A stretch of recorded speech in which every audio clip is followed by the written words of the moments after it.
Up to his 26th year, the heart of Ignatius was enthralled by the vanities of the world.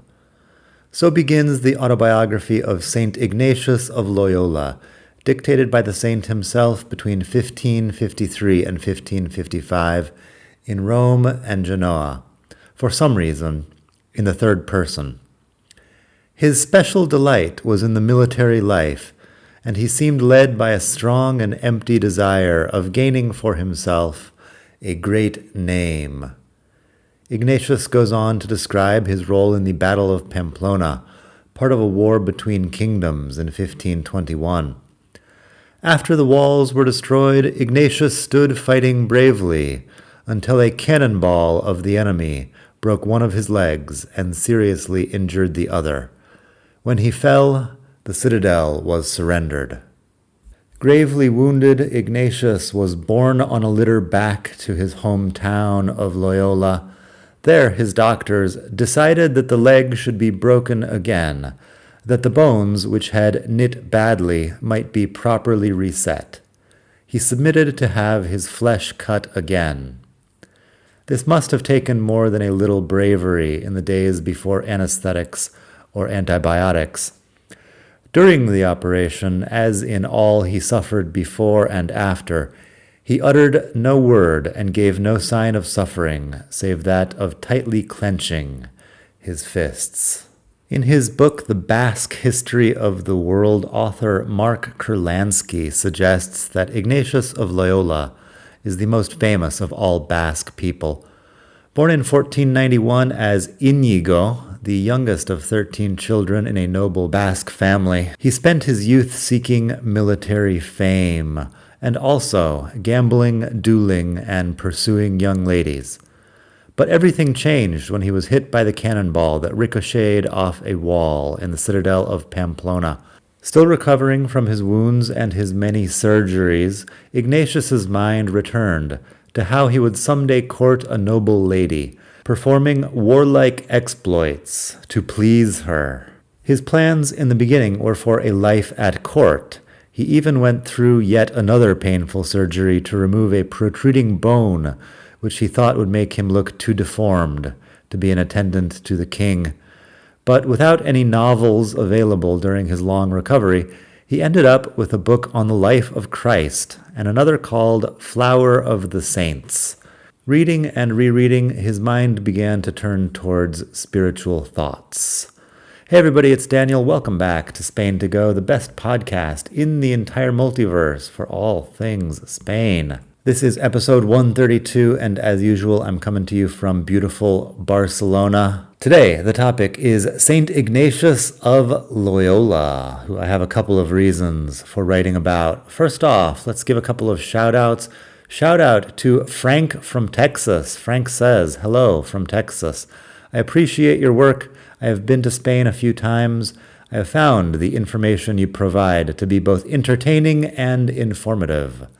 Thank you, Frank. I appreciate your donation. Also, I have a shout out for Bill. Bill says, hi Daniel. Greetings from Twickenham. Thank you for your videos, emails, and podcasts. I enjoy them very much. Keep up the good work. Thank you, Bill. Bill may be my only fan in Twickenham, which is a place in the UK, sort of between London and Heathrow Airport. My wife Morena works in Staines from time to time, and I was up there a couple of years ago. I visited Runnymede, all in the same general area of the UK, I guess. Thank you anyway to Frank and Bill. I appreciate your support. If you would like to support this podcast, please head over to expatmadrid.com/donate. expatmadrid.com/donate is the donation page. You can donate anything from 10 euros on up to however much you want. I appreciate it. Everything helps. And of course, I will give you a shout out in my next podcast episode. Once again, expatmadrid.com/donate. Let's get back to the life of Saint Ignatius. We left off, he was just beginning to have spiritual thoughts there as he was recovering from his cannonball wounds. Soon, he was dreaming of a more austere life in emulation of Saint Francis of Assisi or of Saint Dominic. When he thought of worldly things, it gave him great pleasure, but afterwards he found himself dry and sad.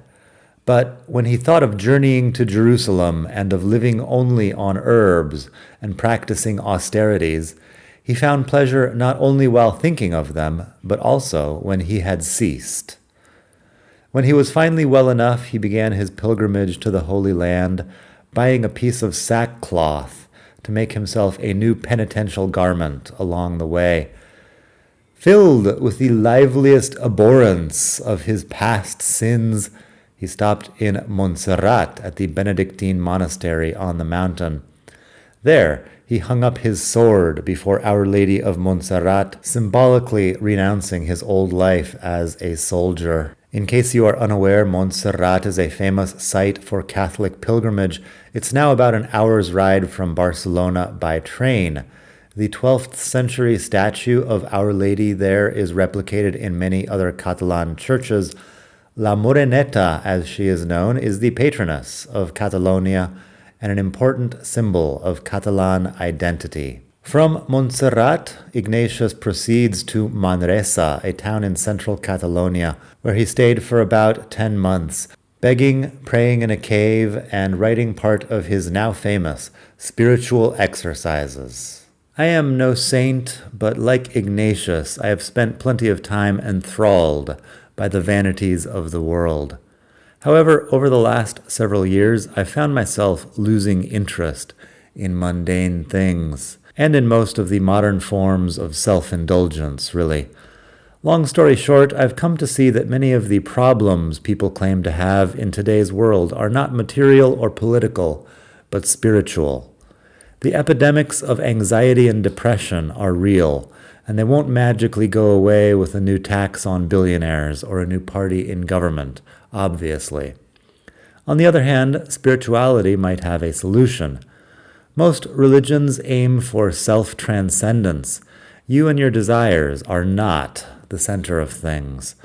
Serving a higher power is more or less the opposite of vanity, and it's also more or less the opposite of the average secular person's worldview.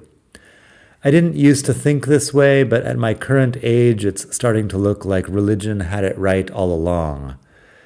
In any case, I'm sure of one thing. Having more money or more stuff, more desire in a rootless world that's being stripped of its history and meaning isn't going to solve most people's problems. In fact, if having more stuff were going to work, it would have already. I've been on this planet for some 43 years, and the amount of stuff has increased dramatically in that time. But the average level of happiness hasn't. In other words, I think modern people could learn a lot from guys like Íñigo. Today, you can walk the route from Loyola in the Basque country to Manresa, which originally took him about a month. The Camino Ignaciano goes all the way to the cave where the young saint prayed. He later got on the Camino Real to Barcelona, and from there he caught a boat to the Holy Land. He changed his name from Íñigo to the more international Ignatius when he started traveling around. Arriving in Jerusalem, he found that the Christian monasteries in the Holy Land were already full of aspiring penitents, and he was sent back to Europe after a few weeks. His autobiography describes a visit to the Mount of Olives, where Christ ascended to heaven. Back in Spain at age 33, he decided to enter upon a course of study in order to be better fitted to save souls. So he began his education, studying in a public grammar school in Barcelona, and then going on to the University of Alcalá to study theology and Latin. The university in Alcalá de Henares was founded in 1499, and it is worth a visit if you're in the area. Alcalá is also famous as the birthplace of Miguel de Cervantes, author of Don Quixote. In Alcalá, Ignatius took up with some Illuminati and was arrested by the Inquisition for preaching without the proper certifications. Actually, he was arrested several times and finally ended up chained to a pillar in a Salamanca dungeon. But examining his writings and questioning him on the canon law, his examiners could not find the least flaw in his doctrine, and eventually Ignatius was released. Prohibited from drawing any distinction between mortal and venial sin by the judges, Ignatius decided to go to France to avoid further brushes with the inquisitors. France and Spain were still at war, but notwithstanding the many acts of cruelty inflicted by the French upon the Spaniards, many of whom had been impaled, he persevered in his intention. In France, Ignatius studied at the university and lived by begging. He practiced austerity through fasting and other penances, and created no small scandal when he shared his spiritual exercises with some friends. The exercises inspired his formerly wealthy friends to give away their worldly possessions and live as beggars like Ignatius was doing. In 1534, Ignatius and 6 friends took a solemn vow to dedicate their lives to helping souls. The result of that meeting was a religious order we now know as the Jesuits. Francis Xavier, another Basque, whose name you might recognize, was one of the 6 friends. He later went off to India and Japan and was canonized in 1622. I was surprised to find his remains in the Basilica of Bom Jesus in Goa, India, when I visited several years ago. Then again, Christianity has been in India allegedly since St. Thomas the Apostle started preaching there in 52 AD. There are plenty of Christians in South India, as I mentioned in my article about Kerala and Tamil Nadu. That is over on the blog. Check out expatmadrid.com for much more about Spain, Europe, and also India. My wife is from South India, so I've been several times and I've written about it. I don't usually make podcast episodes about, things that are not, at least in some way, Spain-related. Anyway, that's St. Francis Xavier. I've also been questioned about my pronunciation of Xavier.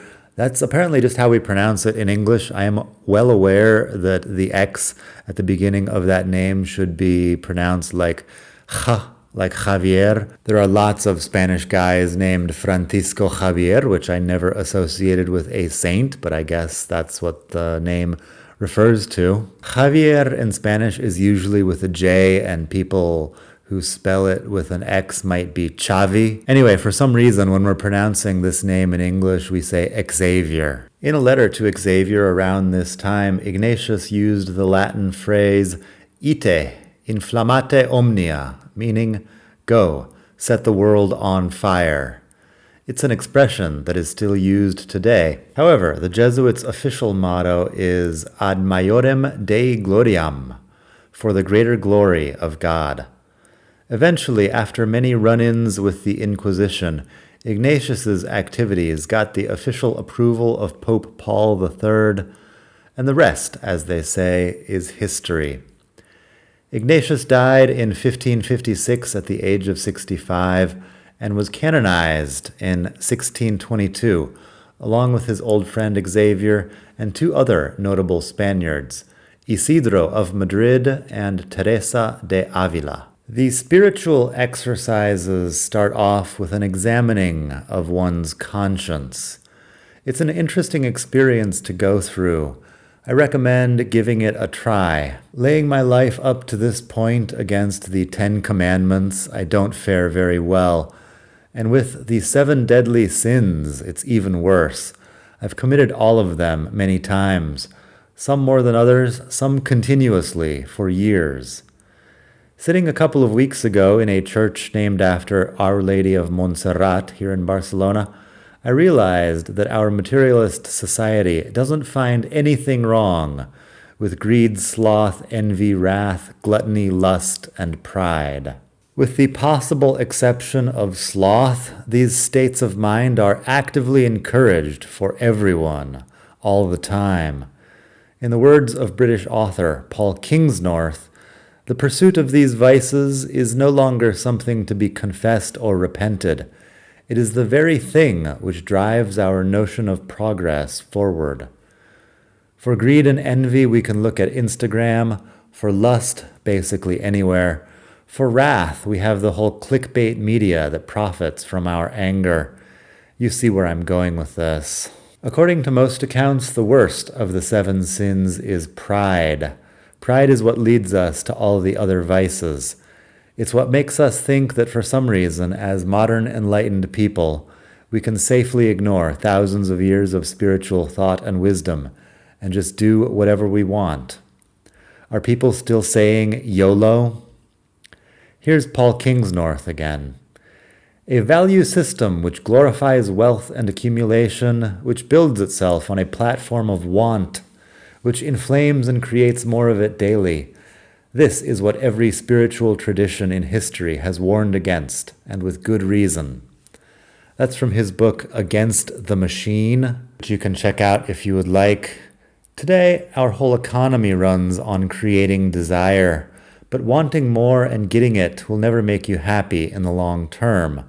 You'll just find new desires, feel unsatisfied with what you now have, and continue striving for more. It's called the hedonic treadmill, and I've written about it before. On the other hand, letting go of vanity and wanting less seems to be a more reliable way to life satisfaction. But it's a difficult and unpopular path, and not good for the bottom lines of the companies that need our money to survive. As I said earlier, I think most of the depression, anxiety, and addiction that people face in the 21st century are spiritual problems masquerading as something else. But I can hear the objections. Maybe you think the mental health crisis has something to do with the unique uncertainties of the modern era. But I'm not sure our current uncertainties are unique. Back in St. Ignatius's day, you could be disfigured by leprosy or die of the plague, or be captured by pirates and sold into slavery. They had their own version of the housing crisis as well. Ignatius lived at one point in a house with neither door nor windows, living only on bread and sleeping on straw. Try that as a spiritual exercise if you want.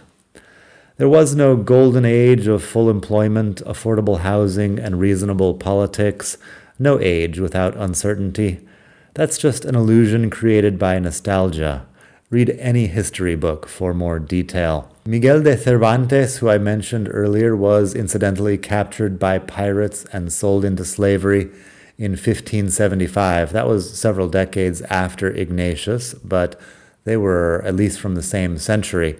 I talk a bit about that in my article on the root of Don Quixote. That's episode 76 of the podcast, in case you're interested. Anyway, after being a slave for 5 years, Cervantes went on to write Don Quixote and do some pretty great things. He made the most of uncertain times, just like we may be trying to do today. Anyway, here in my 40s, I'm learning a lot from people like Ignatius. But if you don't like the idea of God, you can get most of the same things from Stoicism. For example, in Letters from a Stoic, Seneca says, "It is not the man who has too little, but the man who craves more that is poor." He goes on to warn against coveting your neighbor's property, just like the last of the 10 Commandments. Or if you don't want to do Stoicism, I could point out that the Buddhist concept of hell is the realm of hungry ghosts, in which tortured souls experience insatiable craving, addiction, and extreme selfishness. Sounds a lot like a walk through my local shopping center. Ironically, renouncing the vanities of the world gained Ignatius of Loyola a much greater name than soldiering ever would have. There may be a lesson there, but I'm not sure what it is. That's about all I've got for today. Ad maiorem Dei gloriam. I hope you are well, wherever you are. There's quite a bit more backstory to my spirituality, but it really has nothing to do with Saint Ignatius. In fact, this article was inspired by a trip to the police station in Manresa for the final document regarding my Spanish nationality. On the long train ride up there, I did some research and found out about the cave and the spiritual exercises and the history of Saint Ignatius in that town. On a completely unrelated note, I was recently looking into famous Spanish philosophers and found that the most famous of them all is Seneca. Guess I can't argue with that. He was from Cordoba in Roman Hispania. There's actually a big statue of him in that city, next to the Puerta de Almodóvar. And Letters from a Stoic is pretty good philosophy if you're into that sort of thing. If you're into literature, check out episode 76, like I said. That is about the Route of Don Quixote bike tour. I highly recommend taking a bike tour with biketourinspain.com. I'll have more about them sooner or later as well. But Don Quixote is a fictional character who reminds me a little bit of Saint Ignatius.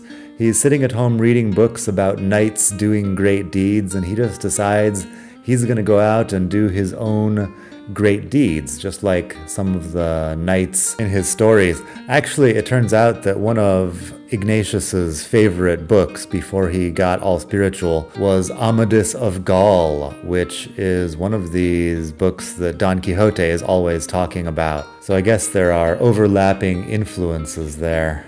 Anyway, biketourinspain.com will set you up with bike tours around exciting locations in Spain. I'll be doing another one of their bike tours later this year, so I'll have more about that.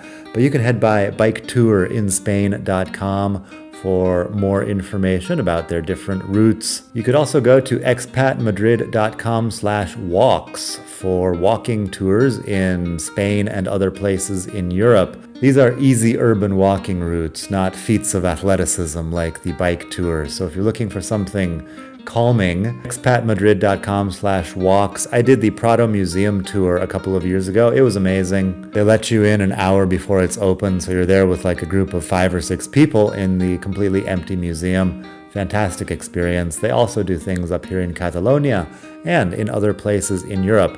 expatmadrid.com/walks. You could go over to expatmadrid.com/devour, devour, DEVOUR, expatmadrid.com/devour. That is Devour Tours. My friend Lauren has a company that does food tours also around Spain and Europe. It's a fun way to learn a little bit about the culture as well. expatmadrid.com/devour. I think they have Madrid, Barcelona, Sevilla, San Sebastian, maybe somewhere else in Spain, definitely several locations in France, Italy, and other parts of Europe.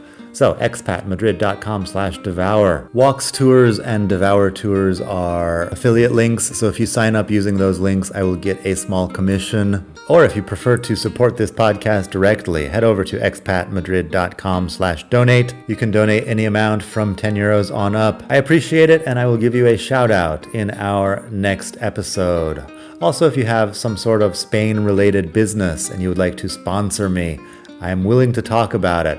I only accept sponsors who are doing useful things for my audience, which mainly means useful things having to do with moving to Spain or living in Spain. So send me a message wherever you find me if you want to sponsor something here. That's about all for today. I hope you are doing well wherever you are, and hasta la próxima. From beautiful Barcelona. Bye.